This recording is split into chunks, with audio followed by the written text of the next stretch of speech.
नमस्कार, स्वागत है आप सभी का संस्कृति आईएएस के YouTube प्लेटफॉर्म पर। मेरा नाम है शुभम और आज हम बात कर रहे हैं एक महत्वपूर्ण टॉपिक पर जो जुड़ा है लोकसभा उपचुनाव से। कांग्रेस नेता प्रियंका गांधी वाड्रा वायनाड से पहली बार लोकसभा उपचुनाव लड़ेंगी। अब ये पद रिक्त कब हुआ? जब लोकसभा चुनाव जीतकर राहुल गांधी जो कांग्रेस के नेता हैं, इन्होंने वायनाड से इस्तीफा दिया और वायनाड सीट से इस्तीफा दिया। इसके बाद यहां पर लोकसभा उपचुनाव होंगे 13 नवंबर को और 23 नवंबर को नतीजे जो हैं वो सुना दिए जाएंगे। इसी के साथ अगर हम बात करें चर्चाओं में क्यों है, क्योंकि कांग्रेस महासचिव प्रियंका गांधी वाड्रा ने वायनाड लोकसभा सीट से नामांकन दाखिल कर दिया है। वहीं अगर हम बात करें इसी संसदीय सीट से राहुल गांधी ने लगातार 2 बार जीत भी हासिल करी है, साल 2019 में और साल 2024 में। अब इन्होंने इस पद से इस्तीफा दे दिया है।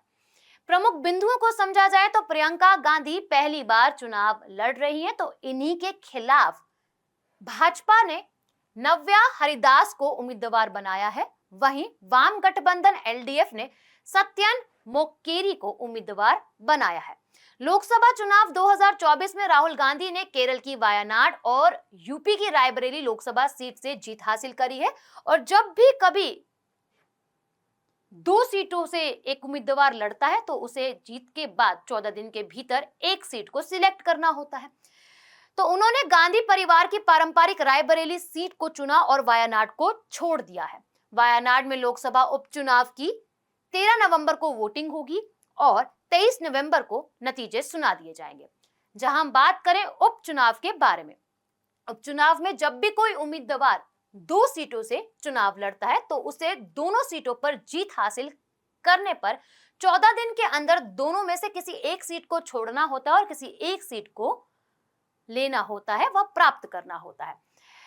इसके बाद खाली हुई सीट पर उपचुनाव करवाए जाते हैं। वहीं अगर हम समझते हैं जन प्रतिनिधित्व अधिनियम 1951 की धारा 151 ए के माध्यम से निर्वाचन आयोग संसद के दोनों सदनों और राज्य विधायिक सदनों में खाली सीटों को रिक्ति होने की तिथि से 6 महीने और 6 माह के भीतर उपचुनाव के द्वारा भरने के लिए अधिकृत होते हैं। यानी कि अब उन्हें 6 महीने के अंदर अंदर चुनाव जो है वो करने होते हैं और सीट को फुल करना होता है, बशर्ते ये कि किसी रिक्ति से जुड़े किसी भी सदस्य का शेष कार्यकाल 1 वर्ष अथवा उससे अधिक होना चाहिए।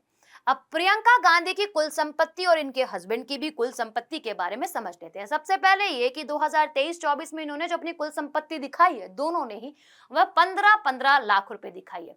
वहीं अगर देनदारियों की बात करें तो यहाँ प्रियंका गांधी 15 लाख और जो रॉबर्ट वाड्रा है उन्होंने 10 करोड़ बताई है। यही कुल संपत्ति की बात करी जाए तो 11.9 करोड़ प्रियंका गांधी की कुल संपत्ति है। वहीं रॉबर्ट वाड्रा की देखें तो 65 करोड़ है। वहीं कर संपत्तियां और अचल संपत्तियों का भी बताया यहां पर गया है। अच्छा, चुनाव में उम्मीदवार द्वारा नामांकन पत्र दाखिल करना कैसे होता है? देखिए, चुनाव आयोग द्वारा चुनाव की तारीखों की घोषणा करते हुए चुनाव की जो प्रक्रियाएं हैं, प्रोसेस है, वो स्टार्ट हो जाता है। इवन तिथि भी ये जारी कर देते हैं। चुनाव आयोग द्वारा नामांकन पत्र दाखिल करने की तिथि भी घोषित करी जाती है। निर्धारित तिथि पर चुनाव लड़ने के इच्छुक उम्मीदवार अपना नामांकन पत्र दाखिल करते हैं।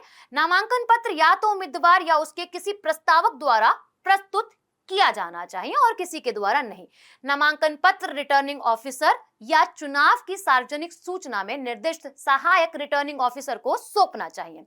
यही एक निर्वाचन क्षेत्र के लिए एक उम्मीदवार द्वारा या उसकी ओर से अधिकतम 4 नामांकन पत्र दाखिल किए जा सकते हैं जी।